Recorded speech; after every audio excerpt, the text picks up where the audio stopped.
Hola a todos, compañeros, profesor, mi nombre es Mari Rico y la sentencia que yo escogí para realizar este análisis es la sentencia T-316 del año 2019 por el magistrado ponente Luis Guillermo Guerrero Pérez.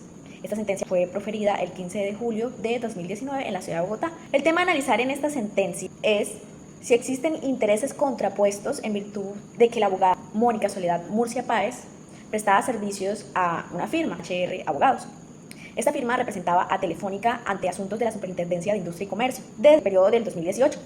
Seguidamente, en el año 2012, la abogada celebró un contrato con la CID donde se comprometía a elaborar proyectos de decisión sobre recursos de apelación en todo lo que tiene que ver con las telecomunicaciones. Entonces, como les venía comentando, Mónica celebró un contrato el 22 de enero de 2008 donde se comprometió a través de esta firma, HR Abogados, a prestar servicios a Telefónica, una empresa de telecomunicaciones. Entonces ella era su representante legal ante los asuntos de la Superintendencia de Industria y Comercio. El 7 de febrero de 2012, la abogada celebró un contrato con la CID, que consistía en la elaboración de proyectos de los recursos de apelación en todo lo referente a las telecomunicaciones.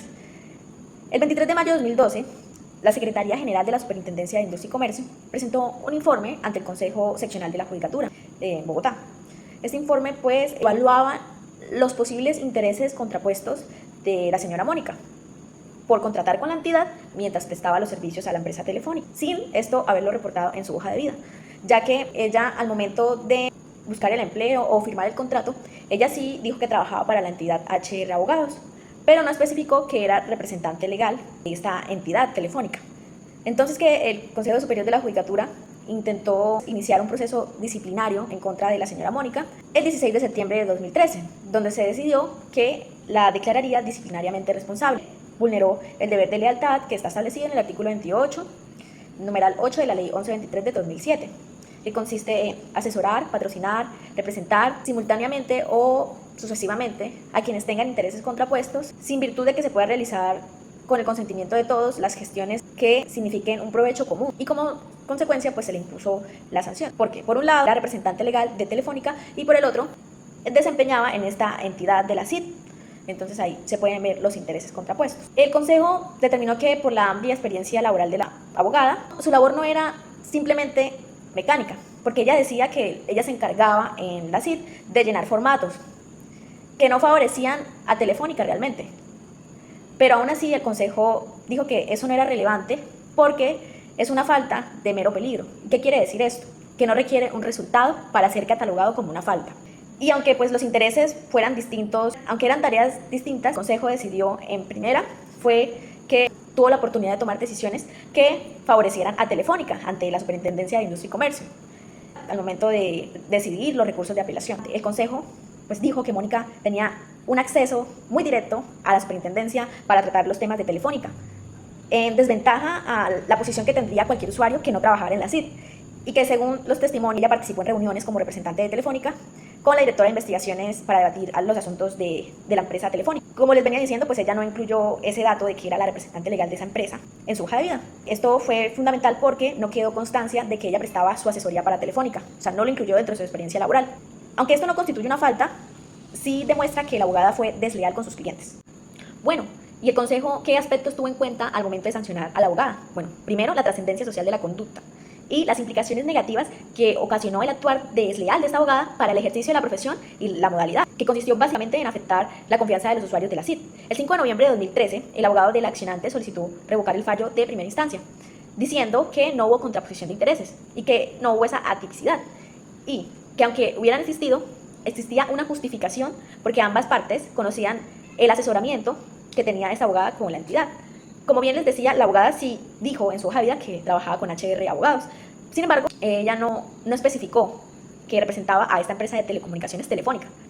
También alegaron que no hubo una ilicitud sustancial, porque no hubo una vulneración del deber de lealtad y que la labor era formal, que existió error invencible, al desconocer la relevancia disciplinaria del actuar, que no ocultó la situación y que la sanción era desproporcional e irracional.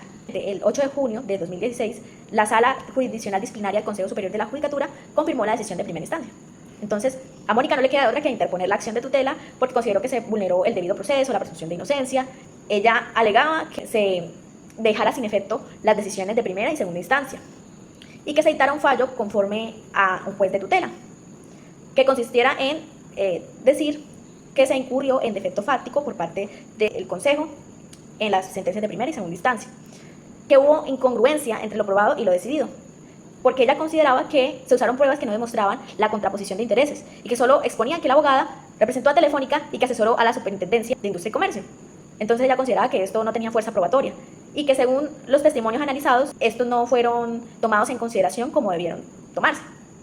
Tampoco se valoraron pruebas que evidenciaban que los contratos tenían objetos distintos y que la labor de ella era mecánica. También que los jueces no apreciaron las pruebas que demostraban la falta de responsabilidad de la abogada durante la comisión de la conducta. Por ejemplo, los testimonios que daba el supervisor, que la conocía, era distinta en los dos contratos. Y también señaló que el supervisor sí conocía el papel que desempeñaba la accionante en Telefónica.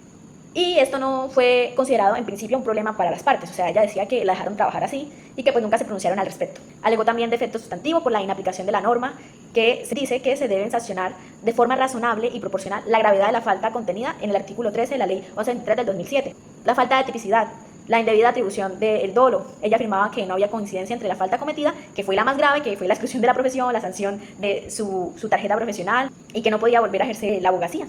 Era desproporcional. También había ausencia de pruebas, que las pruebas no eran suficientes y que no se tuvo en consideración la ausencia de antecedentes y que aún así ella lo mencionó durante la etapa probatoria, esto no fue considerado ni en primera ni en segunda instancia.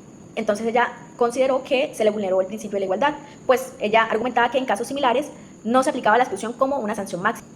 Sin embargo, este hecho pues no exime de responsabilidad al accionante. El 16 de septiembre de 2013 se decidió que la declararía disciplinariamente responsable. Vulneró el deber de lealtad que está establecido en el artículo 28, numeral 8 de la Ley 1123 de 2007, que consiste en asesorar, patrocinar, representar simultáneamente o sucesivamente a quienes tengan intereses contrapuestos, sin virtud de que se pueda realizar con el consentimiento de todos las gestiones que signifiquen un provecho común.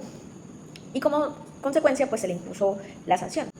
Como problema jurídico, se vulneró el derecho al debido proceso de la abogada Mónica al ser sancionada con la exclusión de la profesión por conflicto de intereses en aplicación de la Ley 1123 de 2007 en las sentencias proferidas de primera y segunda instancia por las salas jurisdiccionales del Consejo Seccional de la Judicatura en Bogotá y el Consejo Superior de la Judicatura en defectos que harían procedente la acción de tutela.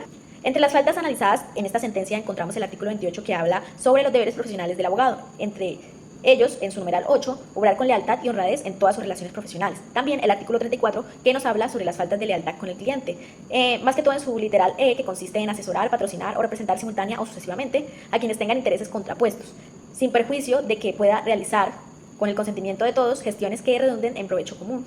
¿A qué actitudes se le atribuye la falta de intereses contrapuestos? Pues que el 22 de enero de 2008 representó y asesoró a Telefónica ante la Superintendencia, presentó 2 recursos en diciembre del 2011 y al mismo tiempo trabajaba para la CIT, resolviendo y proyectando los recursos de apelación que se encontraban formulados ante Telefónica.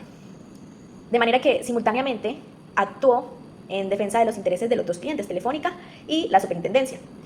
Entonces se evidencia que son contrapuestos sin importar que los contratos tengan objetos distintos o que ella realice funciones distintas. Se tiene en cuenta el hecho de que al mismo tiempo ejercía actividades en provecho de la CIT y también en favor de Telefónica. La tipicidad de la conducta. El juez de segunda instancia encontró probado que la abogada sí resolvió recursos en contra de las decisiones de Telefónica, aunque fuera de forma adversa. También se descartó el error invencible frente a la tipicidad de la conducta, ya que conocía muy bien sus funciones y qué implicaban estas funciones de proyectar recursos contra dicha empresa que es Telefónica. Y al consultar a la CIT sobre si su actuación constituía una falta disciplinaria, es obvio que ella conocía las funciones que realizaba en ese contrato. También la Superintendencia de Industria y Comercio inició proceso disciplinario, lo que demuestra que no existía una satisfacción con el actuar de la abogada Mónica. Sobre la sanción que se aplicó para este caso, fue la exclusión, la sanción más grave para nosotros, futuros abogados, porque consiste en la cancelación de nuestra tarjeta profesional y en la prohibición para ejercer nuestra profesión de abogados. Entonces, esta sanción es la más grande de todas.